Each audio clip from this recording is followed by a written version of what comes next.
Hello friends, welcome back to my YouTube channel. तो friends, आप देख रहे हैं मुस्कान। और मुस्कान के आने वाले एपिसोड्स में आप देखेंगे कि तारा देखती है कि उसके पास रौनक आता है और रौनक वो टेडी बियर लेने गया है। तो रौनक कहता है कि मुझे वो टेडी चाहिए। तो तारा छोटे नवाब को देखकर कहती है कि अच्छा, आपको वो टेडी बियर चाहिए। तो रौनक कहता है हाँ। तारा शीशे पर किस करके कहती है कि मुझे किस करोगे तो वो टेडी बियर तुम्हें मिल सकता है। तो रौनक किस के नाम से डर जाता है और वहाँ से भाग जाता है। तारा ये देखकर हंसने लगती है। वो कहती है छोटे नवाब आप बिना, और वो भाग के जाता है मुस्कान के पास। मुस्कान कहती है क्या हो गया रौनक जी, मिल गया टेडी बियर। रौनक कहता है कि नहीं, वो बहुत अजीब सी शर्त रखी है उसने। वो कह रही है किस करने के लिए। तो मुस्कान कहती है किस करो, शादी करो, कुछ भी करो, जो वो कहे वो आप करो, पर मुझे वो टेडी बियर चाहिए और हर सूरत में चाहिए। तो रौनक कह रहा अरे वो ये कह रही है किसके लिए, अगर उसकी जगह आप होती तो फिर मुस्कान एकदम से चुप हो जाती है, कुछ नहीं बोलती। और वो कहती है रौनक जी जाइए और वो टेडी बियर लेके आइए। रौनक दोबारा से जाता है। तारा देखती है। तारा कहती है अरे छोटे नवाब, आप तो फिर आ गए, मैंने तो सोचा आप तो भाग गए। लेकिन रौनक पहुंच जाता है और फिर वो ये कहता है कि वो किस करने के लिए तैयार है। और तारा ये सुनकर खुश हो जाती है और तारा कहती है अच्छा ठीक है, आप आ गए हैं, आ जाइए। और फिर तारा कहती है अरे वाह छोटे नवाब, आप तो तैयार हो गए हैं। फिर रौनक कहता है कि हाँ। और फिर तारा अपने लिप्स आगे करती है और किस करने के लिए रौनक से कहती है। तो रौनक बहुत घबराया हुआ है, उसे समझ नहीं आ रहा है। और फिर रौनक किस करने के लिए जैसे ही आगे बढ़ता है तो वो घबरा जाता है और तारा के हाथ पे किस करके टेडी बियर छीन लेता है। वो कहता है कि आपने किस करने की कही थी, ये थोड़ी ना कहा था कि कहाँ पे करना है, इसने मैंने हाथ पे कर लिया। और फिर वो भाग जाता है। तारा कहती है अरे वाह, आप तो बड़े होशियार हैं। और फिर आप वो जल्दी से चाबी निकाल लेता है और मुस्कान को निकाल के देता है। मुस्कान और रौनक वो चाबी निकाल के टेडी बियर वहीं फेंक देते हैं और तुरंत दौड़ के जाते हैं उस लाल दरवाजे के पास और लाल दरवाजे का ताला खोलने लगते हैं, मुस्कान और रौनक दोनों लोग। और जब वो ताला खोलने लगते हैं तो उनसे वो ताला नहीं खुल रहा होता है। मुस्कान और रौनक सोचते हैं अरे ये ताला क्यों नहीं खुल रहा है, क्या हो गया। और फिर वो ट्राई करते हैं, इतने में तबस्सुम आवाज़ देने लगती है मुस्कान को। फिर वो दोनों लोग जाते हैं। तबस्सुम पूछती है मुस्कान से कि चाबी मिली। तो मुस्कान कहती है हाँ नानी, और वो चाबी दे देती है। फिर तबस्सुम कहती है कि चाबी कहाँ मिली। वो कहती है तखत के नीचे। इधर सारी लड़कियां कोठे की कहती हैं कि सारे टेडी बियर बन गए। तो तबस्सुम कहती है कि रौनक ये सारे टेडी बियर तैयार हैं, आप इनको ले जाओ और सारा हिसाब मुझे लिख कर देना। फिर तबस्सुम और गायत्री जी दोनों लोग रूम में जाते हैं। तबस्सुम कहती है गायत्री जी अब आप बैठिए, मुझे नींद आ रही है, मुझे डिस्टर्ब मत करिएगा। वो कहती ठीक है।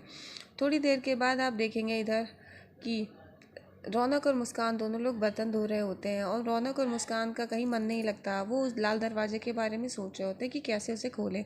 इधर आप देखेंगे कि गायत्री जी तबस्सुम के सोने का इंतजार करती हैं। जब वो सो जाती है तो वो जाती हैं लाल दरवाजे के पास में। इधर आप देखेंगे रौनक और मुस्कान अभी भी उस लाल दरवाजे के बारे में सोच रहे हैं। मुस्कान कहती है कैसे भी करके वो दरवाज़ा खोलना ही पड़ेगा, पता नहीं वो चाबी कैसे बदल गई। इधर आप देखेंगे कि कैसे उस गायत्री जी ने वो चाबी निकाली और वो चाबी जाकर मोमबत्ती पे छाप के और नई चाबी बनवा ली जाकर के। और फिर वो चाबी बनवा कर के वो लेके आई। और जब चाबी वो ले आई जाकर, फिर उन्होंने तबस्सुम के सोने के बाद में वो लाल दरवाज़ा खोला। और लाल दरवाज़ा हल्के से खोलने के बाद जब उन्होंने खोल के अंदर देखा तो चारों तरफ अंधेरा था और अंधेरे के अलावा कुछ नहीं दिख रहा था। उस लाल दरवाजे के पीछे उन्हें कुछ दिखाई भी नहीं दे रहा था कि कौन है। पूरा कमरा खाली था और चारों तरफ वो इधर से उधर देख रही थी कि शायद कोई दिख जाए। वो देख रही थी कि सामने एक बेड लगा है छोटा सा, पर ये बेड क्यों लगा हुआ है, सिंगल बेड है। अब गायत्री चारों तरफ देख रही हैं। गायत्री जी वो ये सोचती हैं कि इसमें लाल दरवाजे के पीछे कौन सा राज था, यहाँ पे तो कुछ दिख भी नहीं रहा, यहाँ पे कोई दिख भी नहीं रहा। मुझे तो लग रहा था लाल दरवाजे के बीच में कोई है इसके पीछे, लेकिन यहाँ पर तो कोई भी नहीं है। और पता नहीं इस कमरे का क्या राज है, मुझे समझ में नहीं आ रहा। अब यहाँ पे कोई दिख भी तो नहीं रहा है। वो बहुत ट्राई करती हैं और फिर उसके बाद वो दरवाज़ा बंद कर देती हैं। दरवाज़ा बंद करके जाती हैं और वो ये सोचती हैं कि अब इस दरवाजे के पीछे शायद कुछ भी नहीं है, कोई भी राज नहीं है। मुस्कान और रौनक दोनों लोग गायत्री जी को उतरते देखते हैं तो मुस्कान कहती है माँ आ रही है। रौनक और मुस्कान दोनों लोग देखते हैं कि माँ इतनी खोई खोई सी क्यों है। गायत्री जी से वो लोग क्वेश्चन करते हैं कि माँ क्या हो गया, आप ऐसे कैसे। तो गायत्री जी सही से जवाब भी नहीं देती हैं, वो कहती कुछ नहीं। इतने में तबस्सुम उठ जाती है और तबस्सुम के लिए तारा कहती है कि चाय और उनके लिए नाश्ता बना दो।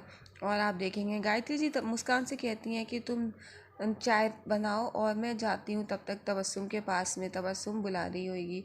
और फिर गायत्री जी मुस्कान से कह करके फिर और रौनक से कहती हैं कि तुम लोग यहाँ पे रुको, मैं जाती हूँ। और फिर गायत्री जी वहाँ पर चली जाती हैं। अब मुस्कान और रौनक सोचते हैं यहाँ पर ज़रूर कुछ है, माँ इतनी खोई खोई सी क्यों है। इधर आप देखेंगे प्रेस कंट्रोल वाले आ जाते हैं और वो लोग कहते हैं कि पूरे मोहल्ले में प्रेस कंट्रोल कर दिया है और यहाँ पर भी करवा लीजिए वरना कोई परेशानी हो जाएगी। माला मना करती है तो रौनक को आइडिया आता है, वो ये कहता है माला से करवा लो वरना खाली में लीगल कुछ प्रोसेस कंप्लीट करवाना पड़ जाएगा। तो माला कहती ठीक है अभी आप जाओ, 3 बजे आना। वो कहते हैं ठीक है। इधर मुस्कान और रौनक दोनों लोग सोच रहे होते हैं। मुस्कान रौनक से पूछती है कि क्या हो गया, आपके दिमाग में कोई प्लान चल रहा है क्या। तो रौनक कहता है हाँ मैंने सोच लिया है। और फिर रौनक इसके बाद हनुमंत को फ़ोन करता है और हनुमंत को फ़ोन करने के बाद वो अपना प्लान हनुमंत को समझा देता है। और फिर इधर आप देखेंगे जब फ़ोन पे बात करके जैसे फ़ोन रखता है तो पीछे से तारा खड़ी होती है। अब रौनक सोचता है कि तारा ने कुछ सुन तो नहीं लिया, वो ये सोच में पड़ा होता है। इतने में तारा कहती है कि रौनक मुझे हेड मसाज दे दे, लेकिन रौनक कहता है कि वो ऐसा कुछ नहीं करेगा। तो तारा कहती है देखो मेरे मुलायम हाथों में भी क्या हो गया है, मोच सी आ गई है, थोड़ी मसाज कर दो। तो रौनक साफ साफ मना करता है कि वो ये नहीं करेगा, चाहे कुछ भी कर ले, वो कोठे का नौकर है तारा का नहीं।